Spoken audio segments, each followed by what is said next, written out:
Concentration کیا ہے؟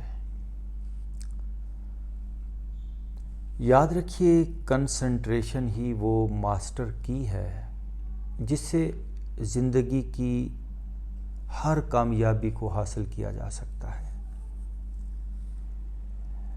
آپ کی لائف میں آپ کے آس پاس جو کچھ بھی ہے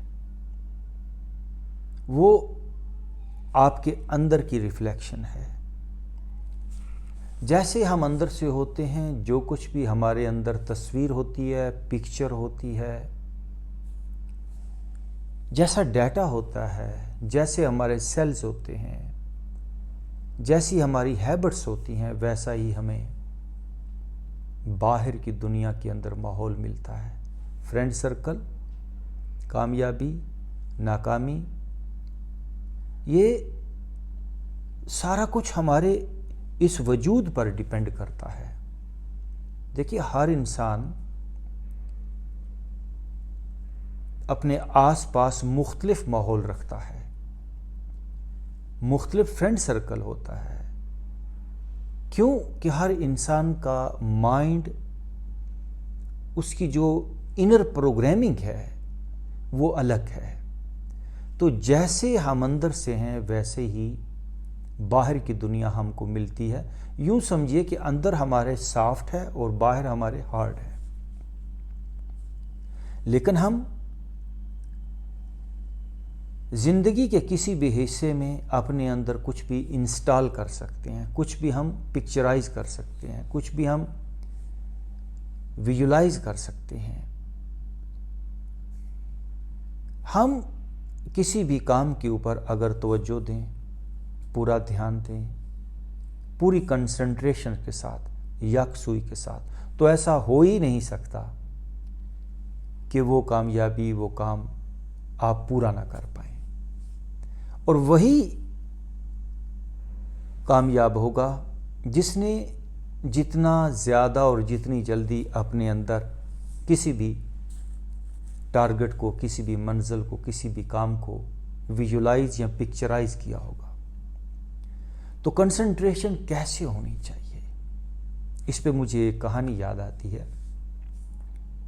بہت سے لوگ یہ سوال کرتے ہیں، خاص طور پہ اسٹوڈنٹ، نوجوان طبقہ، کہ کنسنٹریٹ کیسے کیا جائے۔ اور ایک بات آپ کو بتاتا چلوں کہ کنسنٹریشن میڈیٹیشن نہیں ہے۔ کنسنٹریشن کا میڈیٹیشن کے ساتھ کوئی تعلق نہیں ہے۔ کنسنٹریشن ایک سائنس ہے، ایک آرٹ ہے کامیابی کے لیے۔ تو ایک بار ایک نشانہ ماسٹر، ایک بہت ہی ماہر نشانہ باز تھا، اس سے ایک اسٹوڈنٹ نے نشانہ بازی کی تعلیم حاصل کی۔ لگ بھگ 1 سال تک وہ اسٹوڈنٹ، وہ شاگرد اس ماہر نشانہ باز سے تیر اندازی کی، نشانہ بازی کی مشق سیکھتا رہا۔ تو 1 سال کے بعد استاد نے اس کو فائنل سرٹیفکیٹ دینا تھا، اس کا فائنل ٹیسٹ لینا تھا۔ تو استاد نے اسے کہا کہ کل فلاں وقت جنگل میں آ جانا، تو جنگل میں تمہارا میں فائنل ایگزام لوں گا، فائنل ٹیسٹ لوں گا، اپنی کمان اور اپنا تیر ساتھ لیتے آنا۔ تو شاگرد بتائے ہوئے ٹائم کے مطابق جنگل میں پہنچ گیا۔ تو استاد نے کہا، وہ دیکھو سامنے ایک پیڑ پہ، ایک درخت پہ، وہ سامنے چڑیا بیٹھی ہے، تم نے اس چڑیا کی آنکھ میں نشانہ لگانا ہے،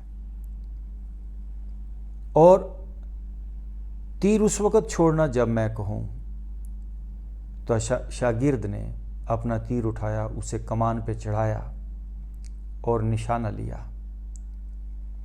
تو استاد نے پوچھا شاگرد سے، ہاں بھائی بتاؤ، تمہیں چڑیا نظر آ رہی ہے؟ تو شاگرد نے جو بات کی وہ بڑی پیاری بات، اس نے کہا، نہیں استاد جی،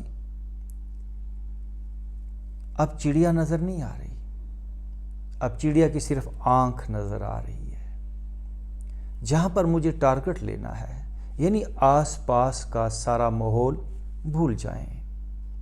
آپ کو اپنا ٹارگٹ ہی یاد رہنا چاہیے، تبھی ہی اچیومنٹ ہوتی ہے۔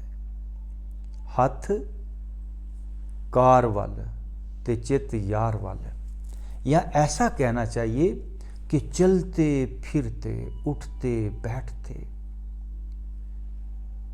آپ کے دھیان کے اندر، آپ کے ذہن کے اندر، آپ کی سوچ کے اندر آپ کا ٹارگٹ ہو، آپ کی منزل ہو، تو آپ کی باڈی کے اندر وہ سیلز بننا شروع ہو جاتی ہیں، آپ کی باڈی کے اندر وہ پکچر بننا شروع ہو جاتی ہے، پھر آپ وہی کچھ ہو جاتے ہو۔ ایسا ہو ہی نہیں سکتا، یہ سائنٹیفک پروون یہ چیز ہے جو میں آپ سے کہہ رہا ہوں کہ جب آپ اپنے اندر ایک تبدیلی لے آتے ہو، اپنے اندر ایک تصویر کشی کر لیتے ہو، تو وہ واقعہ باہر آپ کی زندگی کے اندر رونما ہو جاتا ہے۔